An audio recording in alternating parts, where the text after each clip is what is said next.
वक्रतुण्ड महाकाय सूर्यकोटिसमप्रभा निर्विघ्नं कुरु मे देव सर्वकार्येषु सर्वदा। ઓમ ગમ ગણપતિ નમઃ।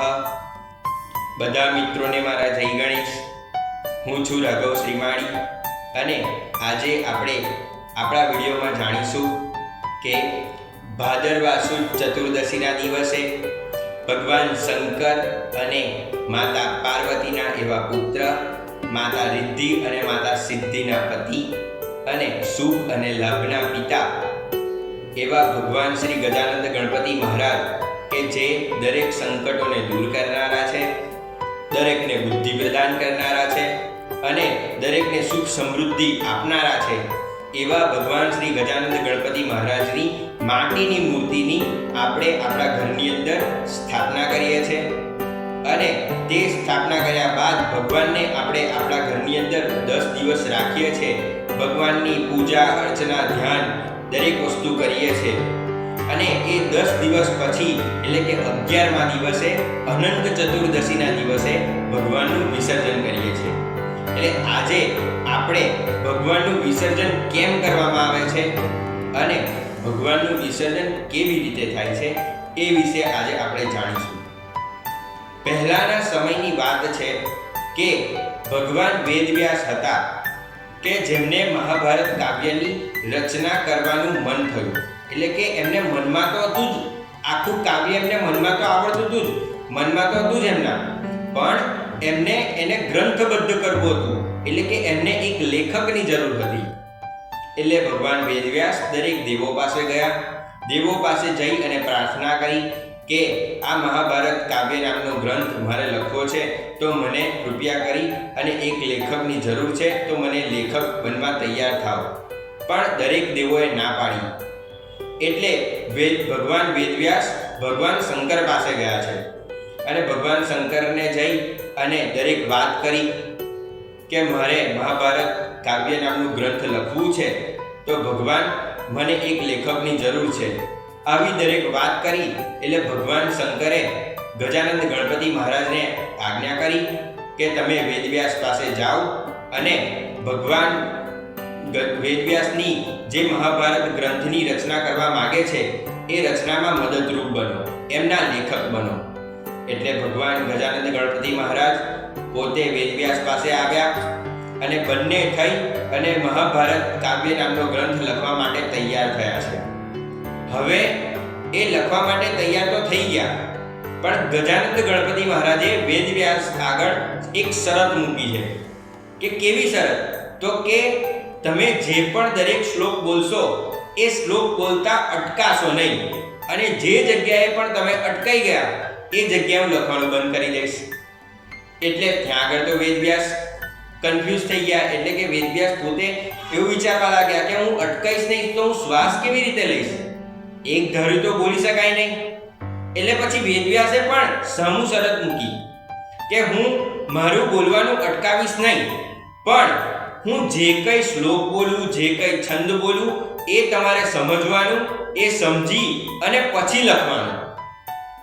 એટલે ગણપતિ દાદા પણ આ વસ્તુને માન્ય કરી અને વેદવ્યાસે પણ એમની શરત માન્ય કરી। એટલે બંનેએ પોતાની શરત માન્ય કરી છે અને એ પછી મહાભારત કાવ્ય નામના ગ્રંથને લખવાનું ચાલુ કર્યું છે। હવે ભગવાન ગજાનંદ ગણપતિ મહારાજ મહાભારત કાવ્ય લખતા ગયા છે, વેદવ્યાસ બોલતા ગયા છે, એવામાં ભગવાનની કલમ તૂટી જાય છે।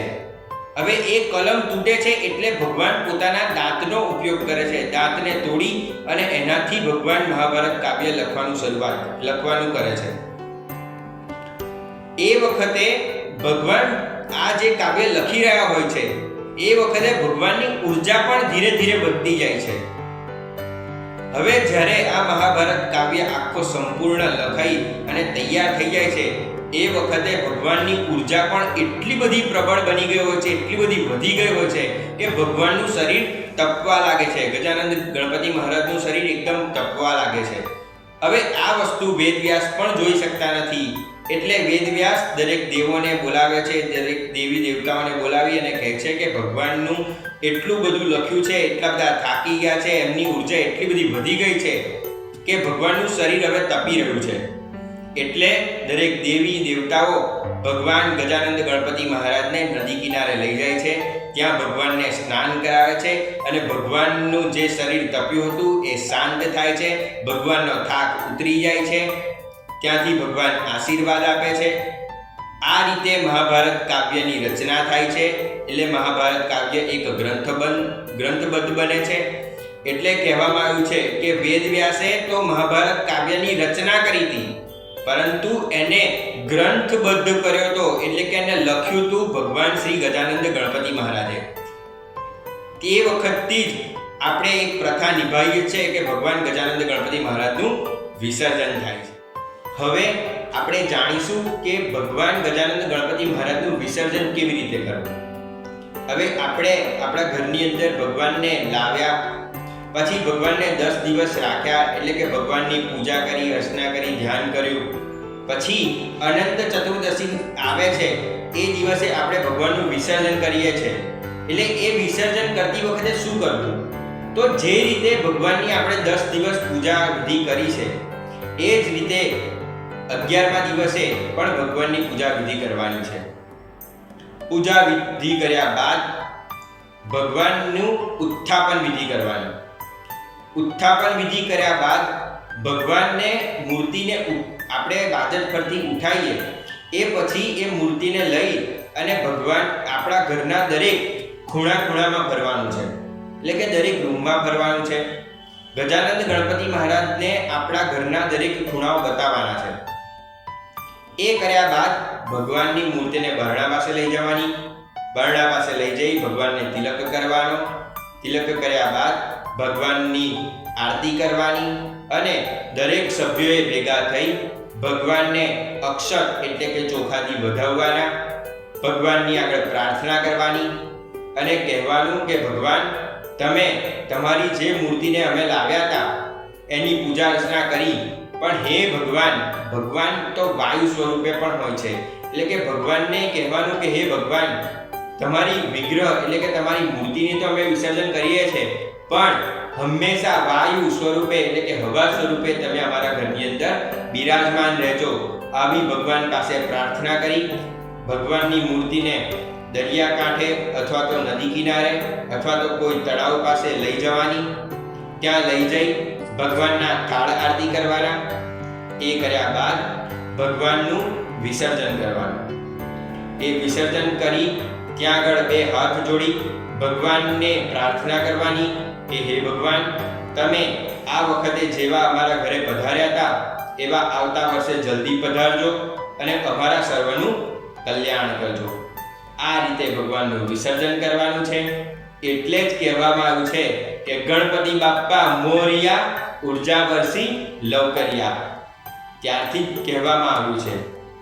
આ જ રીતે ભગવાનનું વિસર્જન થાય છે. હવે તમને આ મારો વિડીયો પસંદ આવ્યો હોય તો આ મારા વિડીયોને લાઈક કરજો, સબસ્ક્રાઇબ કરજો અને આ મારો વિડીયો વધુને વધુ આગળ વધારજો. જય ગણેશ.